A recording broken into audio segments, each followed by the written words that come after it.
রান্না করব বেগুন দিয়ে ডিমের ভুনা। তাই প্রথমে আমি একটু পানি দিয়ে নিচ্ছি।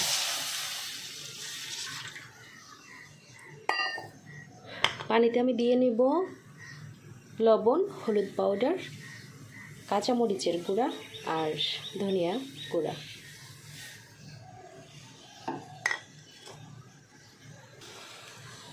পানিটা ফুটে আসলে আমি এতে বেগুন দিয়ে নেব। পানিটাই দেখেন বলক চলে আসছে। পানিতে বলক চলে আসার পরে আমি আর কি বেগুন দিয়ে নেব। বেগুনগুলো আমি এভাবে কেটে নিয়েছি চারকোনা করে।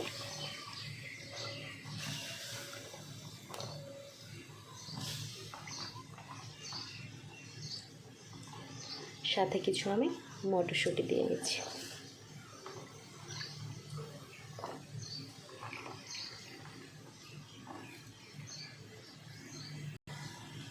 এটা নাড়া দিয়ে মশলাগুলোর সাথে বেগুনগুলো অ্যাডজাস্ট করে নেব।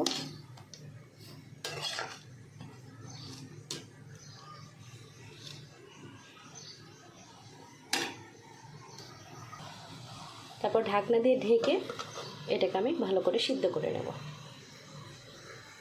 বেগুনটা আমার সিদ্ধ হয়ে গেছে এবং পানি শুকিয়ে এসেছে। এই পর্যায়ে আমি নামিয়ে নিব। আমি এটা ফোড়ন করার জন্য সরিষার তেল ইউজ করব।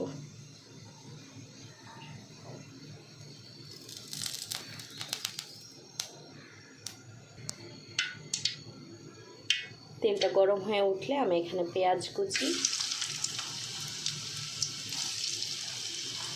রসুন কুচি এবং কাঁচামরিচ, যেহেতু আমি কাঁচামরিচের গুঁড়া দিয়েছিলাম সেহেতু আমি এখানে আস্ত কাঁচামরিচটা একটু কম ইউজ করব। আর আমি একটা কথা অবশ্যই সবসময় বলবো যে আপনারা শুকনো মরিচের গুঁড়া কখনোই খাবেন না, চেষ্টা করবেন কাঁচামরিচের গুঁড়া খেতে। এটা স্বাস্থ্যের পক্ষে অনেক ভালো। আমার ফোড়নটা একটু হতে দেব। আমি রান্না করতে করতে জানালা ধরে বাইরের দিকটা দেখি এবং পাখির কিচিরমিচির আওয়াজ শুনে আমার খুব ভালো লাগে।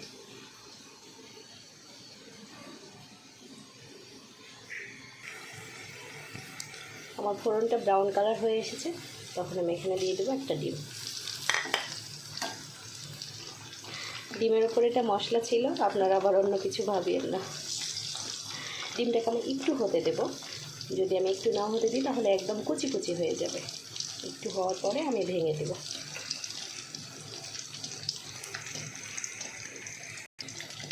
ডিমটা একটু হয়ে এসেছে, তখন আমি ওটাকে ভেঙে দেব।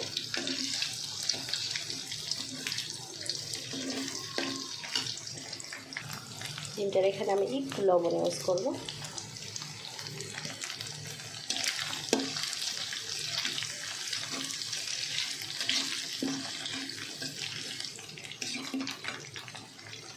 আমার ডিম ফোড়ন দুটোই হয়ে গেছে। এখন আমি এখানে বেগুন আর মটরশুঁটি দিয়ে দেব।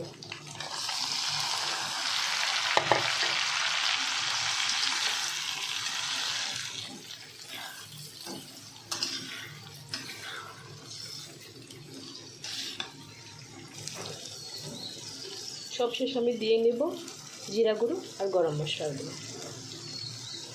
আমি জিরা গুঁড়ো আর গরম মশলার গুঁড়ো তরকারি রান্না শেষে ইউজ করি। এটা খেতে অনেকটা স্বাদ বেশি লাগে। আর আমি প্রত্যেক রান্নায় সিলভারের কড়াই ইউজ করি, কারণ ননস্টিক কড়াই স্বাস্থ্যের জন্য খুবই ক্ষতিকর। তাই আপনারা সিলভার কড়াই এবং লোহার কড়াই ইউজ করার চেষ্টা করবেন। হয়ে গেছে আমার ডিম আর বেগুনের ভুনা, তাও আবার মটরশুঁটি দিয়ে। এটা একটু তরকারি দিয়েই নিমিষেই 1 প্লেট ভাত শেষ করা যায়।